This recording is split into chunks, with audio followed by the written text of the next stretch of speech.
Hello and welcome back to Ask Your Pharmacist, where we're shining a light on the amazing work being done at the UK's pharmacies and the big difference they can make to all our lives, our health, our well-being.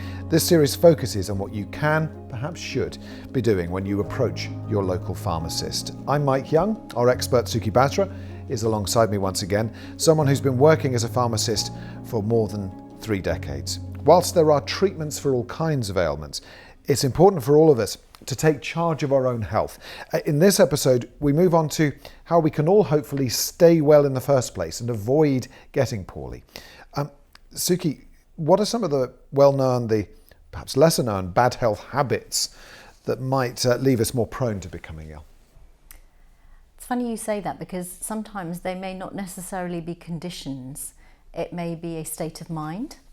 Loneliness is a big issue within our communities, and being a community pharmacist, we sort of recognise that in people quite easily. You get people that you know that don't have family and that they need a little bit of extra support. We see people that are vulnerable with learning needs, or you see people with disabilities. And so all of those things sort of paint a picture that it's not just a condition that is important for a person, it's their whole it is the community that's around them that's really important. And sometimes a pharmacist is really best placed at picking those vulnerabilities out. And if we have that opportunity to signpost people to the right people, perhaps a social prescriber or perhaps a carer that they need because they're being more forgetful. There are some conditions where I've noticed patients that I've known for over 20 years and they're beginning to show signs of dementia. And I'll pick up on the fact that they're a little bit more forgetful than usual. They're not collecting their meds as regularly, or I could just notice those little nuances. And then I feel it's my duty to then perhaps nudge them to talk about maybe going to a memory clinic, approaching their GP, or even talking to one of their carers and saying, look, have you noticed something? I think it's time that we sort of pushed this a little bit further. There are so many other things that community pharmacy do other than just give pills. I think they watch their communities really well. I remember one time I had a patient that was, she had learning disabilities and she was at a very vulnerable point. And this was very early in my career, actually. I was quite young then. And she had mentioned that she'd lost her partner. And as she walked out of the dispensary, she had just as a fleeting moment just said that, I think I'm going to end my life now. And then she walked out. And I really didn't know what to do with that information. And I mulled around my dispensary thinking, what was that real? Was that unreal? I closed my pharmacy and went out to look for her within about 5 minutes. And I found her walking around the other side of the street. I brought her back in the pharmacy and I said, just sit here and just watch people. That's all you need to do. And we can just chat. You just sit on that chair and be around people. I didn't know what else to do for her, but that really impacted her. It really made a difference. She just needed to be brought back into the community almost. She felt very alone and she left feeling alone, but she was drawn back in to the community. And to that day, she comes and sees me every week, and it's been now nearly 30 years. How frustrated are you, though, that as a nation, we might be getting a little bit better, hopefully, about talking about medical conditions, mental health conditions? I still see plenty of people smoking. I still see plenty of people drinking to excess, for example. There are going to be some of the things that we can all do to try and exercise more, for example. It must be so frustrating for you if you're trying to help somebody that, dare I say, isn't necessarily helping themselves. I think when a person is in a particular mental state and there isn't one factor that impacts the reason why they're doing something.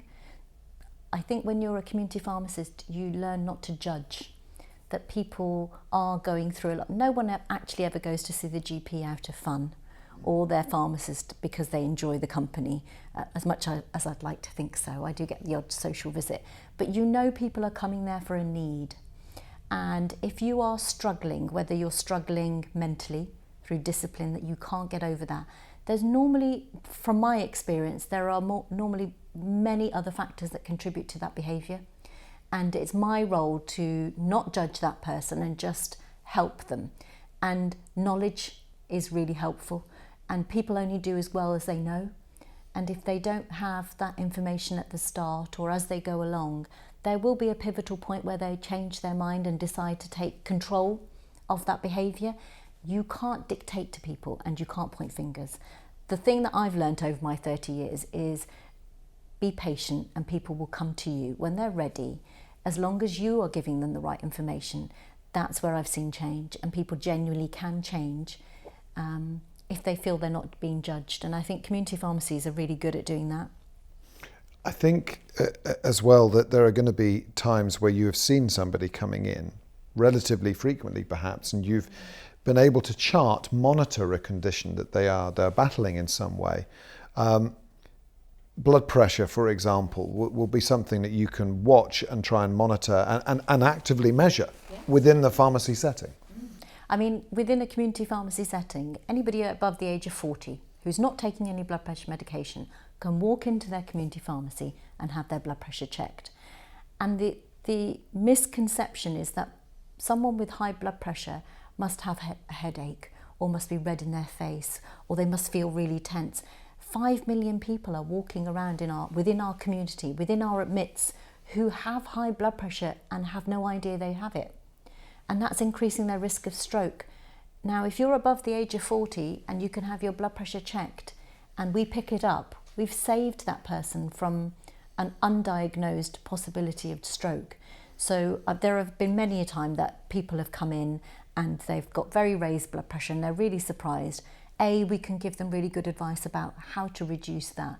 It's health literacy, giving them the information about things that they just took for granted they didn't know, or even check their blood pressure over 24 hours. There's that facility within a community pharmacy to have a 24-hour monitor put on them for free on the NHS if it comes out that they've got high blood pressure. Now that could be life-saving. I've measured people's blood pressure and then taken their pulse, and they've actually come up having atrial fibrillation and an irregular blood pulse, which is another condition that wouldn't have been picked up if they had just carried on walking by and not realised. These are sort of hidden diseases that can be treated and can be screened within their community pharmacies, and they can be screened for free. And that's a really amazing tool that we've got at our doorsteps that we should utilise. And actually we're privileged that we've got that. We just need to know that we've got it out there. It's fascinating to hear what goes on a little bit more behind the counter, and that's what we're going to look at in our next episode. This is Ask Your Pharmacist. It's a Broadcast Revolution production for the National Pharmacy Association.